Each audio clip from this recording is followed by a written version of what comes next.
Hello everyone, welcome to Black Mirror Horror. कैसे हैं आप सब? आई होप आप सब ठीक होंगे। आज मैं आप सभी के लिए शाक चुन्नी का तीसरा पार्ट लेकर आई हूँ। उम्मीद करती हूँ कि आपको ये कहानी पसंद आ रही होगी।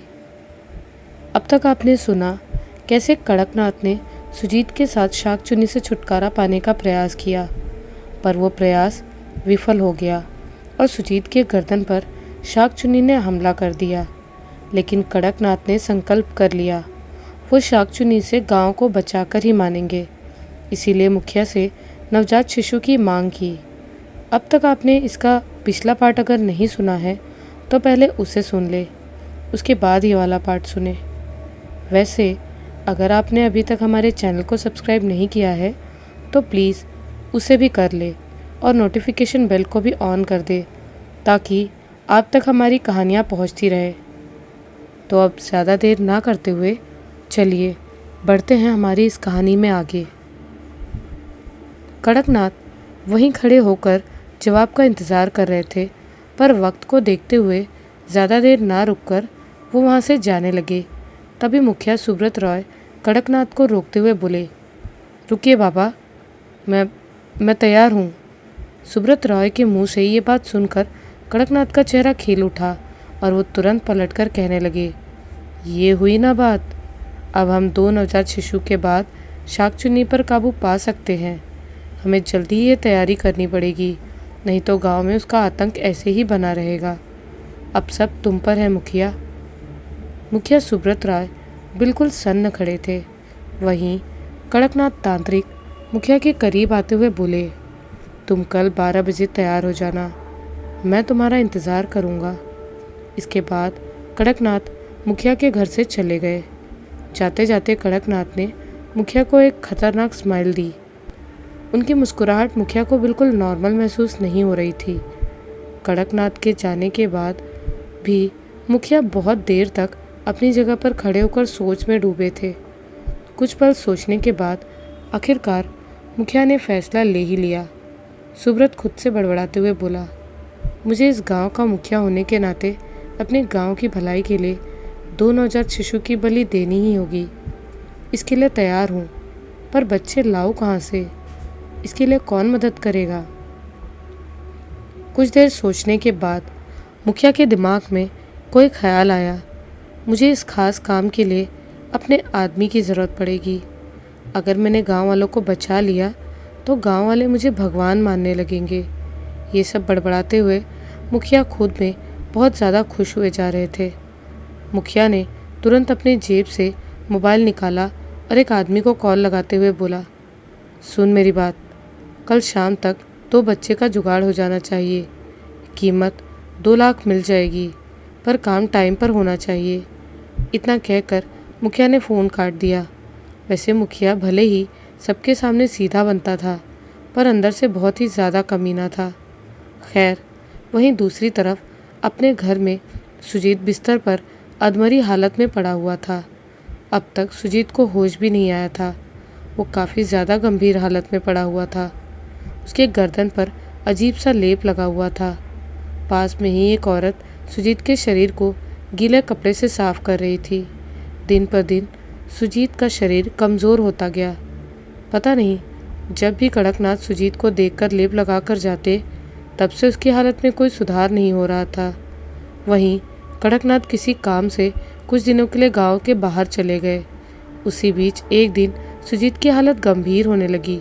सुजीत की देखभाल करने वाली ने डॉक्टर को भी बुलाया, पर सुजीत को बिल्कुल आराम नहीं मिल पा रहा था।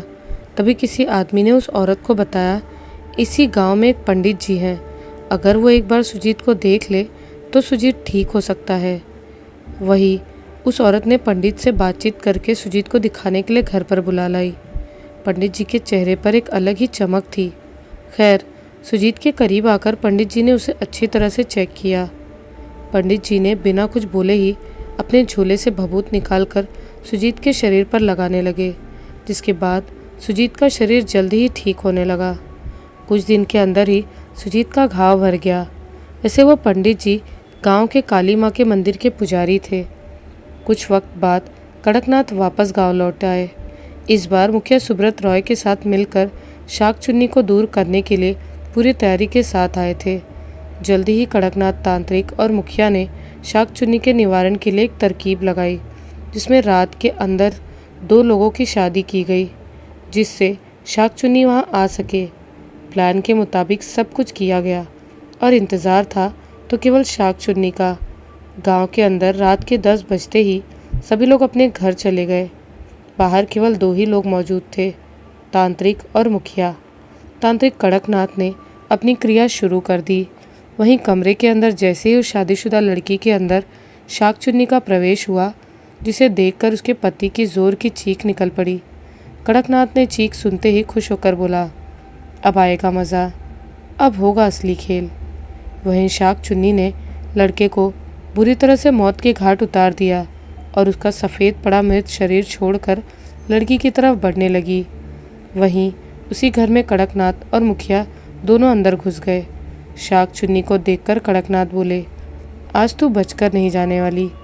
आज आ ही गई कड़कनाथ के सामने। शाक चुन्नी ने ज़ोर से हंसते हुए कहा, नहीं रोक सकता इस लड़की की मौत को तो। इसके बाद शाक चुन्नी ने उस लड़की के ऊपर हमला कर दिया, पर कड़कनाथ बिना कुछ किए खड़े होकर उस लड़की को मारता हुआ देखने के सिवा और कुछ नहीं किया। वहीं मुखिया कड़कनाथ से बोले, आप कुछ कर क्यों नहीं रहे बाबा? जल्दी करो कुछ, ऐसे तो ये इसको मार देगी। कड़कनाथ मुखिया को शांत कराता हुआ बोला, शांत हो जाओ, इसे भी मर जाने दो, उसके बाद शाक चुन्नी को कैद करते हैं। ये सुनकर मुखिया का जी घबराने लगा, पर थोड़ी देर बाद कड़कनाथ ने अपने झोले से सिंदूर का डिब्बा निकाला और इस शाक चुन्नी के आसपास घेरा बनाने लगे। जब तक शाक चुन्नी उस लड़की को पूरी तरह खत्म कर पाती, उसी बीच कड़कनाथ ने उसे अपने जाल में फंसा लिया था। उस लड़की के मरते ही शाक चुन्नी कड़कनाथ के बनाए जाल में फंस चुकी थी। कड़कनाथ ने जोर से हंसते हुए कहा, शाक चुन्नी, अब तुम्हें कड़कनाथ से कोई नहीं बचा सकता। मुखिया, जाओ जल्दी से बलि का इंतज़ाम करो। मुखिया शाक चुन्नी के चेहरे का गुस्सा देखकर वहाँ से जल्दी निकलने का मौका खोज रहे थे। कड़कनाथ की बात से वो जल्दी से कमरे से बाहर निकलकर बलि के लिए सामान लेने चले गए। वहीं कड़कनाथ शाक चुन्नी से बोला, तुम्हें कैद करना एकमात्र मकसद है मेरा, जिसमें तू कभी सफल नहीं हो सकता। शाक चुन्नी ने पलटकर जवाब दिया। कड़कनाथ और शाक चुन्नी गुस्से में एक दूसरे से बातचीत कर ही रहे थे, उतने में वहाँ मुखिया जल्दी से बलि के लिए 2 बच्चों का इंतज़ाम करके ले आए। शाक चुन्नी गुस्से से और उबल चुकी थी। कड़कनाथ ने छोटी सी क्रिया करते हुए मुखिया से बोला, अब तुम्हारा काम यहीं ख़त्म हो गया, तुम वापस अपने घर लौट जाओ। कड़कनाथ की बात सुनकर मुखिया को जाने की काफ़ी जल्दी थी, इसीलिए मुखिया वहाँ से जाने के लिए निकल पड़े। थोड़ी ही दूरी पर उन्हें सुजीत उनके पास आता हुआ दिखाई दिया। सुजीत पूरी तरह से ठीक हो गया था। वो मुखिया के करीब आते हुए बोला, क्या हुआ मुखिया जी, आप इस वक्त कहाँ से आ रहे हैं? मुखिया ने तुरंत जवाब देते हुए कहा, वो कड़कनाथ वहाँ शाक चुन्नी को कैद करने में लगा है, इसीलिए मुझे वापस जाने के लिए कह दिया। सुजीत मुखिया की बात पर चौंकते हुए बोला, क्या शाक चुन्नी को कैद कर रहे हैं कड़कनाथ? इसके बाद सुजीत तुरंत दौड़ते हुए मुखिया की बताई दिशा की तरफ बढ़ने लगा। वहीं कड़कनाथ ने अच्छी तरह क्रिया करके शाक चुन्नी को जकड़ रखा था। शाक चुन्नी बिल्कुल हिल नहीं पा रही थी। वहीं कुछ पल बाद कड़कनाथ ने 2 शिशु की बलि के तौर पर शाक चुन्नी को सौंप दिया और देखते ही देखते वो शिशु ज़मीन पर से गायब हो गए।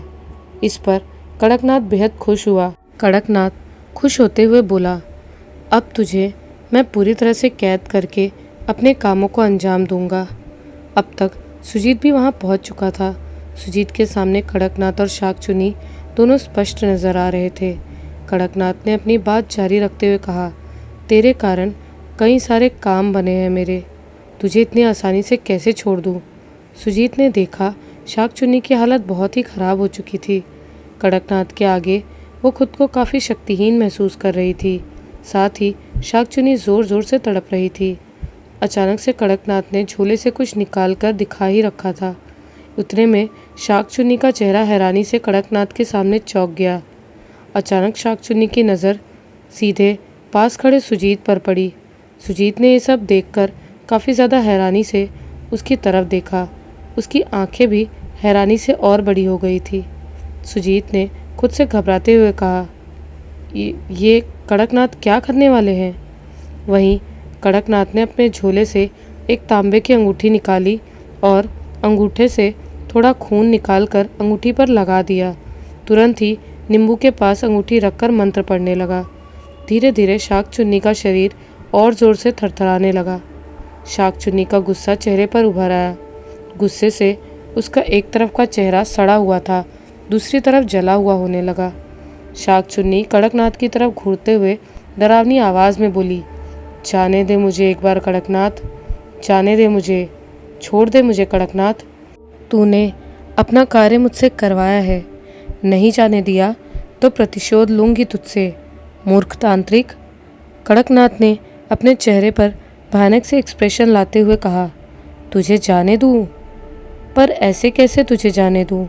अगर जाने दिया तो तुम मुझे ही मार देगी और मेरे फ़ायदे का क्या होगा, जो गांव वालों को इतने दिन से लूट रहा हूँ। सुजीत को इस बारे में कुछ समझ नहीं आ रहा था। तभी शाकचुन्नी ने गुस्से से भड़कते हुए कहा, कड़कनाथ, तूने मुझे अपने वश में करके ज़्यादा अच्छा काम नहीं किया। मैं अभी चाहूँ तो तुझे मौत दे सकती हूँ। अगर सुजीत की मौत नहीं हुई तो उससे पहले तू मरेगा और बाद में सुजीत। देख, वो रहा सुजीत, जा उसे मार दे। इस पर कड़कनाथ तांत्रिक तुरंत पीछे पलटकर देखते हैं तो सुजीत उन्हें एकटक देखे जा रहा था। पर कड़कनाथ ने सुजीत से कुछ नहीं कहा और शाकचुन्नी को देखकर तिरछी स्माइल करते हुए बोले, इसे मार दूंगा, पर मैं तेरे जैसी प्रेतनी शाकचुन्नी के हाथों मारा जाऊं, इतना भी कमज़ोर तांत्रिक नहीं हूँ। वैसे भी मुझे नहीं मार सकती तू, मैं तुझे मार सकता हूँ और तुझे पूरे जीवन तक अपने कैद में रख सकता हूँ। कड़कनाथ की बात पर शाकचुन्नी को काफ़ी गुस्सा आ रहा था। शाकचुन्नी ने गुस्से से चिल्लाते हुए कहा, मूर्ख तांत्रिक, लगता है तुझे अपनी शक्तियों पर काफ़ी घमंड हो गया है। अगर तूने मेरा काम नहीं किया तो तुझे ही मारकर अपना बदला पूरा करूँगी। कड़कनाथ ने कहा, इतनी आसानी से नहीं। मुझे इस गांव में अपने कुतंत्र की सिद्धियों में काफ़ी फ़ायदा हुआ है। वैसे किसी नवजात शिशु की हड्डी तांत्रिक के काफ़ी काम आती है। सुजीत ने आंखें हैरानी से फाड़ कर देखा और कहा, क्या? कड़कनाथ ने कई गांव वालों को पागल बनाया? शाकचुन्नी कड़कनाथ की बातें सुनते जा रही थी। कड़कनाथ ने आगे बात जारी रखते हुए कहा, और भी कई चीज़ें मुझे गांव के लोगों ने दी है, ऊपर से धन, जो जीवन में सबसे महत्वपूर्ण है। अब तू ही बता, आखिर कैसे छोड़ कर जाऊँ मैं? मैंने इतना सब कुछ प्राप्त करने के लिए ही तो ये सब किया है। अब तो मैं कुछ भी कर सकता हूँ, कुछ भी। शाकचुन्नी को कड़कनाथ तांत्रिक के बातों में काफ़ी ज़्यादा स्वार्थ और लालच पर नज़र आ रहा था। शाकचुन्नी कड़कनाथ के बात पर उसके ऊपर हमला करना चाहती थी, लेकिन कड़कनाथ ने चक्र और मंत्रों से उसे बांध रखा था। कड़कनाथ ने शाकचुन्नी को सुजीत की मौत का झांसा देकर उसे खुद में उलझाए रखा, क्योंकि कड़कनाथ चाहता तो शाकचुन्नी के हमले से बचा सकता था। कविता की आत्मा बिना सुजीत से बदला लिए मुक्त नहीं होने वाली थी। यही कड़कनाथ की चाल बन गई, जिससे वो अपना काम निकलवा सके। अब सब कुछ सुजीत के सामने आया था। सामने कड़कनाथ तांत्रिक चुपचाप मौन होकर खड़े थे। सुजीत ने कड़कनाथ तांत्रिक पर बहुत भरोसा किया था, लेकिन कड़कनाथ ने सुजीत के साथ साथ पूरे गांव वालों के साथ छल किया। सुजीत को ये सब बिल्कुल बर्दाश्त नहीं हुआ। सुजीत तेज़ी से दौड़कर कड़कनाथ के पास गया और उसने ज़ोर से कड़कनाथ को पीछे की तरफ धक्का दिया। कड़कनाथ अपनी जगह से दूर जा गिरा। उतने में शाकचुन्नी के इर्द गिर्द बना घेरा भी धीरे धीरे हवा के झोंके के साथ गायब होने लगा। शाकचुन्नी अब कड़कनाथ के बनाए रेखा से पूरी तरह से आज़ाद हो गई थी। कड़कनाथ उसी जगह पर पड़े हुए शाकचुन्नी का तंत्र चक्कर से बाहर आते हुए देख रहे थे। एक बार तंत्र चक्कर से बाहर आने के बाद तो कैद की गई शक्ति भी वापस आ जाती है। शाकचुन्नी भी काफ़ी शक्तिशाली हो चुकी थी। अमावस की रात कड़कनाथ ये भूल गया था कि काली शक्तियों के साथ साथ बुरी शक्ति भी काफ़ी ताकतवर हो जाती है। अब शाकचुन्नी ने बिना किसी देरी के कड़कनाथ पर हमला कर दिया। शाकचुन्नी कड़कनाथ को नाखून से चीरने के लिए कड़कनाथ के शरीर पर लगातार हमला कर रही थी। लेकिन कड़कनाथ के शरीर में कोई अजीब सी शक्ति मौजूद थी जो शाकचुन्नी को ऐसा करने से रोक रही थी। शाकचुन्नी काफ़ी प्रयास कर रही थी, कई अलग अलग तरह से कोशिश की, पर शाकचुन्नी की शक्तियाँ भी कमज़ोर पड़ गई। अगले पल कड़कनाथ ज़ोर ज़ोर से भयानक तरह से अट्टहास करने लगा। शाकचुन्नी के साथ साथ सुजीत को भी कुछ समझ नहीं आ रहा था। तभी सुजीत की नज़र कड़कनाथ के गर्दन में काले रंग की माला पर पड़ी। सुजीत कुछ कह पाता उससे पहले कड़कनाथ ने तुरंत शाकचुन्नी से कहा, वो देखो तुम्हारा शिकार, जाओ, तुम्हें मौत के घाट उतारना था ना उसे, उतारो मौत के घाट। मुझे मारने का व्यर्थ प्रयास मत करो, जाओ अपना बदला पूरा करो। कड़कनाथ की बात पर शाकचुन्नी सुजीत की तरफ घूरने लगी। सुजीत तुरंत समझ गया कि पहले मौत की बारी उसकी है। सुजीत इस वक्त फंस चुका था, उसके पास वहां से भागने के लिए कोई उपाय नहीं था। देखते ही देखते शाकचुन्नी सुजीत के काफ़ी करीब आ गई थी। सुजीत का दिमाग घबराहट के मारे काम करना बंद कर दिया था, पर खुद को बचाने के लिए कोई ना कोई तो उपाय करना ही था। तभी सुजीत शाकचुन्नी को रोकते हुए बोला, मुझे मत मारो, पहले इस कड़कनाथ तांत्रिक को मारो। शाकचुन्नी डरावनी आवाज़ में बोली, नहीं, पहले मौत की बारी तेरी है, कड़कनाथ को तो कभी भी मार दूंगी। सुजीत ने अपने दिमाग का इस्तेमाल करते हुए बोला, कड़कनाथ ने कैद करने का एक और प्लान बनाया है, मुझे पता है उसकी मौत कैसे होगी। शाकचुन्नी ने भारी आवाज़ में पूछा, कैसे? वो देखो, उसके गले की माला, वो तोड़ दो, उसके पास अदृश्य शक्ति उसकी मदद नहीं करेगी और कड़कनाथ कमज़ोर पड़ जाएगा। इसके बाद कड़कनाथ के चेहरे से हंसी गायब हो गई। शाकचुन्नी अब कड़कनाथ की तरफ बढ़ रही थी। कड़कनाथ को कुछ समझ नहीं आया और हैरानी से वो देखता रहा। अचानक से शाकचुन्नी कड़कनाथ के करीब आकर उसके गले में पहने काले रंग की माला को तोड़ दी, जिससे कड़कनाथ के चेहरे का रंग उड़ गया। शाकचुन्नी ने कड़कनाथ को ज़मीन से उठाकर ज़ोर से हवा में फेंकना शुरू किया, जिसे कड़कनाथ काफ़ी दूर जाकर गिरा, किसी चीज़ से टकराकर, और ज़मीन पर गिर पड़ा। उसके मुंह से खून बहने लगा। शाकचुन्नी का रूप काफ़ी विभत्स से लग रहा था। उसका सड़ा हुआ चेहरा और आधा जला हुआ चेहरे के साथ साथ उसके होठों पर लाली और बड़े बड़े दांत और लंबे लंबे बाल हवा में लहरा रहे थे। शाकचुन्नी के पैरों के पायल की छन छन की आवाज़ आ रही थी। ये नज़ारा देखकर एक साधारण मनुष्य तो क्या, कड़कनाथ और सुजीत भी घबरा गए थे। शाकचुन्नी एक बार फिर कड़कनाथ के पास गई और कड़कनाथ की आंखों में देखकर गुस्से से गुर्रा रही थी, पर कड़कनाथ के चेहरे पर डर वाले भाव की जगह मुस्कुराने वाले भाव थे। कड़कनाथ की आंखों में कोई खौफ नहीं था। शाकचुन्नी ये चीज़ बिल्कुल भी नहीं समझ पाई और गुस्से से कड़कनाथ को देखकर शाकचुन्नी ने कड़कनाथ के गर्दन में नुकीले नाखून घुसा दिए। गर्दन में नाखूनों को घुसता हुआ महसूस करके कड़कनाथ की चीख निकल पड़ी। अब उसके चेहरे पर घबराहट के भाव दिखाई पड़ रहे थे। कड़कनाथ ने गुस्से से कहा, छोड़ दे शाकचुन्नी, वरना तुझे अपनी मंत्र शक्ति से दोबारा बांध दूंगा। तू मेरी शक्ति से अब तक परिचित नहीं हुई, अगर अब तूने नहीं छोड़ा तो देख क्या होगा। कड़कनाथ का चेहरा साफ बता रहा था, वो शाकचुन्नी के हाथों से छूटने के लिए तड़प रहा था। वो गुस्से में काफ़ी भरा हुआ था। अगले पल कड़कनाथ ने कोई मंत्र बुदबुदाना शुरू किया। देखते ही देखते कड़कनाथ के गर्दन से शाकचुन्नी के नाखून टूटकर बाहर आने लगे। शाकचुन्नी ने चीखते हुए कहा, मेरे नाखून, ये तू क्या कर रहा है पागल तांत्रिक। अगले ही पल मंत्र पूरा होने के बाद कड़कनाथ की हंसी आसपास गूंजने लगी। शाकचुन्नी की पकड़ कमज़ोर होते जा रही थी। अब शाकचुन्नी को लग रहा था कड़कनाथ उसके हाथ से एक बार निकल गया तो कहीं दोबारा उसे कैद ना कर ले। इतने में शाकचुन्नी ने बड़ी तेज़ी के साथ कड़कनाथ को ज़मीन पर गिरा दिया और एक लात कड़कनाथ के सीने पर मारी, जिससे कड़कनाथ ज़मीन पर चित होकर गिर पड़ा। शाकचुन्नी के पैर का भार बढ़ता गया। इससे कड़कनाथ कुछ करने लायक भी नहीं बचा था। उसी वक्त कड़कनाथ ने शाकचुन्नी से माफ़ी मांगते हुए कहा, छोड़ दे शाकचुन्नी, मुझे माफ़ कर दे, मैं आज से ऐसा कभी नहीं करूँगा।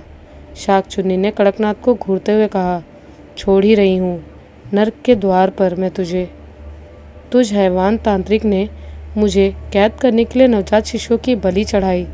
कैसे छोड़ दूँ तुझे, जिसने मुझे इतने दिन तक गुलाम बनाकर रखा और लोगों को मौत के घाट उतरवाया। नहीं, मैं तुझे नहीं छोड़ूंगी।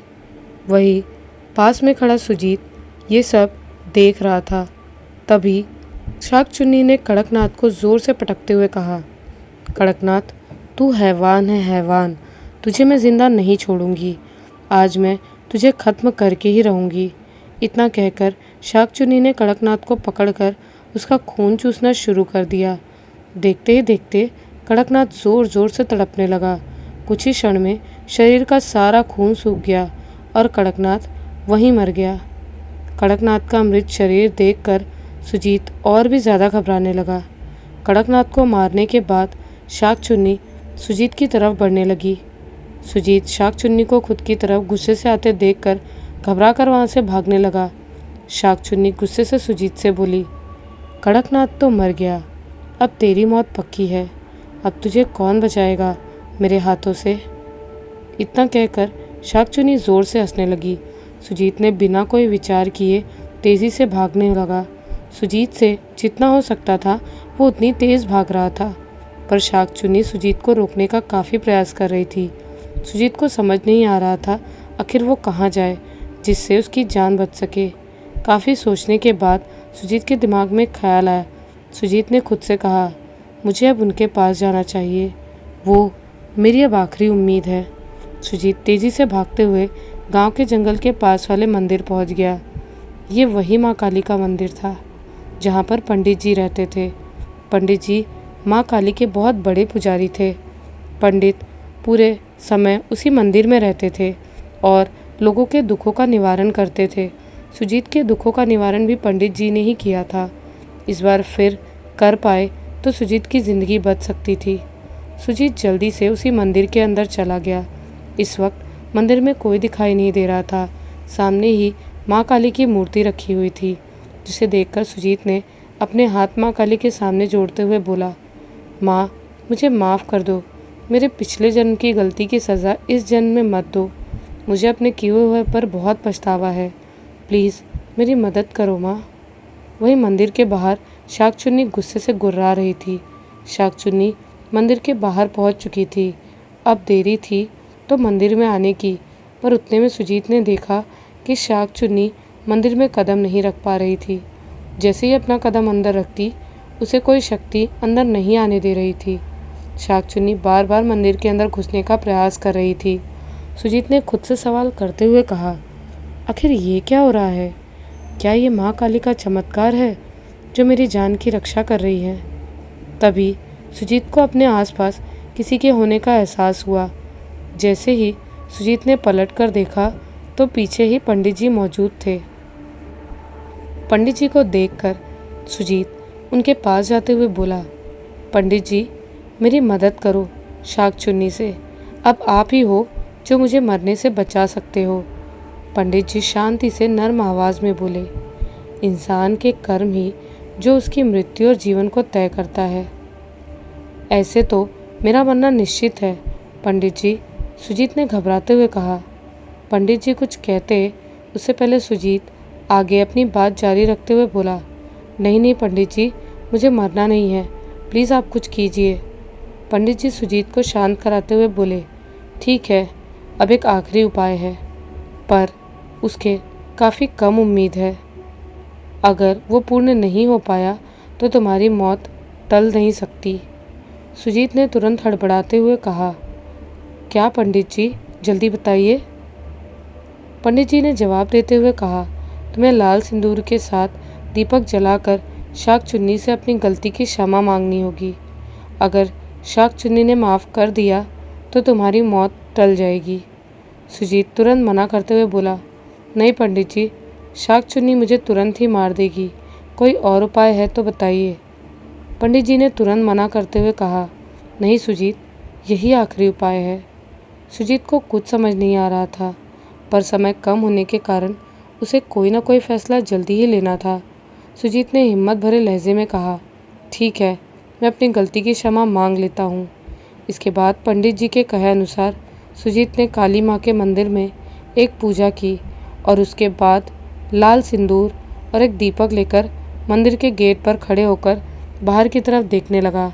बाहर कुछ दूर एक पेड़ के नीचे शाकचुन्नी खड़ी थी। सुजीत ने खुद पर हिम्मत रखी और अपने कदम बढ़ाकर मंदिर के बाहर रख दिए। जैसे ही कदम मंदिर के बाहर पड़े, सुजीत को एहसास हुआ कि एक तेज़ हवा मानो सुजीत के शरीर को छूकर निकली हो। सुजीत ने अब बिना किसी देर के ज़मीन पर जलता हुआ दीपक रख दिया और कविता का नाम लेकर सिंदूर से एक छोटा सा यंत्र बनाने लगा। सुजीत उसी जगह पर बैठे हुए कविता से अपनी गलती की माफ़ी मांगते हुए बोला, मुझे माफ़ कर देना कविता, मैंने पिछले जन्म में तुम्हें जानबूझकर नहीं मारा था। वो बस एक गलती थी जिसकी सज़ा मुझे मिल चुकी है। अब तुम्हें मुक्त हो जाना चाहिए। वहीं अचानक से शाकचुन्नी सुजीत के सामने आकर खड़ी हो गई और गुस्से से गुर्राते हुए बोली, तुझे मारे बिना नहीं जाऊंगी मैं। तभी पीछे से पंडित जी अपने हाथों में माँ काली का भस्म मुट्ठी में लेकर आते हुए बोले, तुम्हें इसकी भूल माफ़ कर देना चाहिए।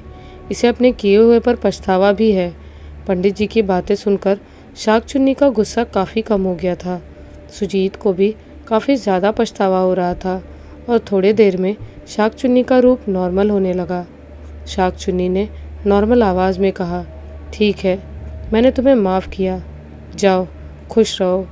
उतने में पंडित जी कविता यानी शाकचुन्नी के शरीर पर मंदिर की राख डालते हुए बोले, जाओ मुक्त हो जाओ, माँ काली का आशीर्वाद हमेशा तुम्हारे साथ रहेगा।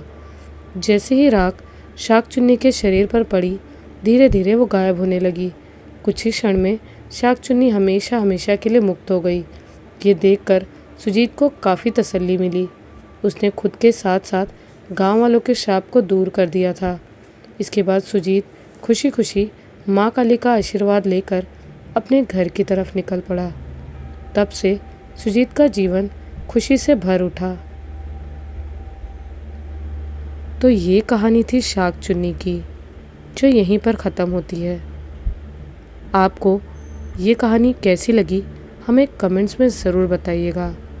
मिलती हूँ एक नई कहानी के साथ बहुत जल्द एक नए वीडियो में।